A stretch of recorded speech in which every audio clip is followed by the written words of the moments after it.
The deadline approached, and still no word from the Cabinet Office on whether the government would release Boris Johnson's WhatsApp messages, diaries and notebooks to the COVID-19 inquiry. The inquiry's chairwoman, Baroness Hallett, had threatened the government with legal action if it did not hand over the former PM's communications with ministers and advisers in unredacted form. Rishi Sunak was 1,300 miles away from it all, meeting Volodymyr Zelensky and other leaders at the European Political Community Summit in Moldova. 45 minutes before the deadline expired, he had this to say. We've been long cooperating with the inquiry. Important that we learn the lessons of COVID so that we're well prepared in the future. Government's considering very carefully next steps, but it's confident in its position. 4 o'clock came and went, and still no movement in Whitehall.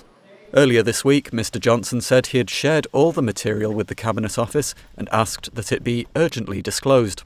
Ball back in Rishi Sunak's court, and at 5:15 this evening the Cabinet Office announced it would not be disclosing unredacted messages and diaries, opening the door for a court battle.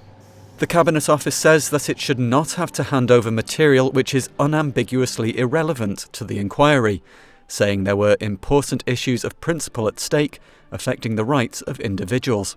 However, Labour has accused the Prime Minister of a cover-up.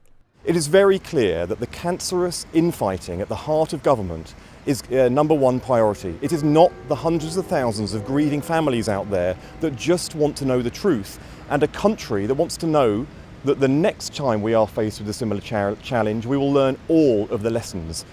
Rishi Sunak must release all of the information that this most senior of judges has requested.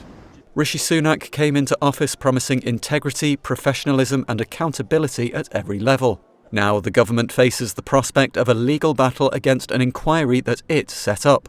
And important lessons about the pandemic are a little further away from being learnt.